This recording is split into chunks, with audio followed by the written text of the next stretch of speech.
Hi, my name is Julie, and I'm going to be reading a book today called The First Forest. And I chose this book because it was one of my kids' favorite books when they were younger. Now they're all 20-something years old, and they really enjoyed it. I did too, and I hope you will as well. The First Forest. If you wonder in winter, when you walk in the snow, why some trees stand naked while cold north winds blow, come with me to visit a woodland I know, where the first trees were made long, long ago. To get there, just place your hands over your eyes and imagine a tree, any shape, any size. A muscular monster in leafy disguise, or a short, chubby shrub with a prickly surprise. Then imagine another and do it again. Keep imagining trees just as fast as you can. Before long you'll arrive, if you follow my plan, in the first forest where all tree making began. The tree maker made the first trees with great care, with their roots in the ground and their limbs in the air. He gave them strong trunks and green clothes to wear, and made certain that all that they needed was there.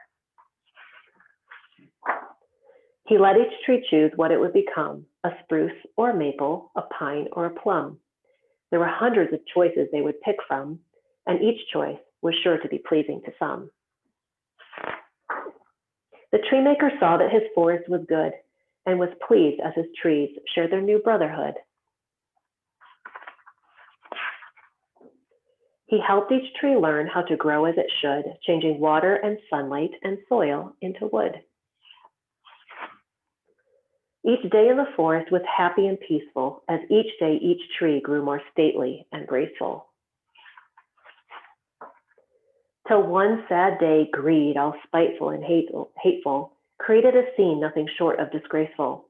If the sun makes me grow, some heard one tree say, I'll be biggest and best if I catch every ray.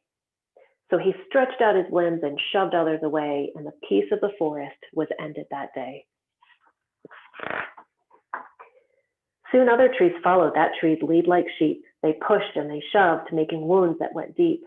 Broken limbs and dead leaves were knocked off in a heap. It was so sad, it made the willow trees weep.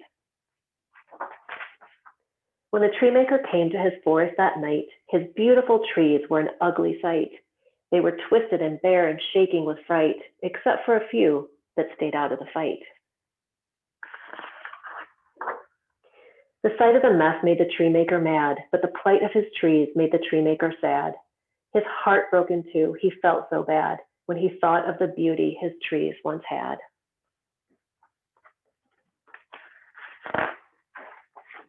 Slowly he started to clean up the mess that had changed his woods into wilderness. He chased away greed and selfishness and bound up each wound with tenderness. Then the tree maker did what was hardest of all. He punished the trees that took part in the brawl.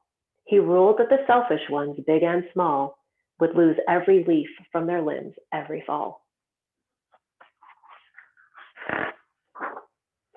He rewarded the trees that stayed calm and serene, while others were being selfish and mean, with a promise that they would remain evergreen through summer and winter and seasons between.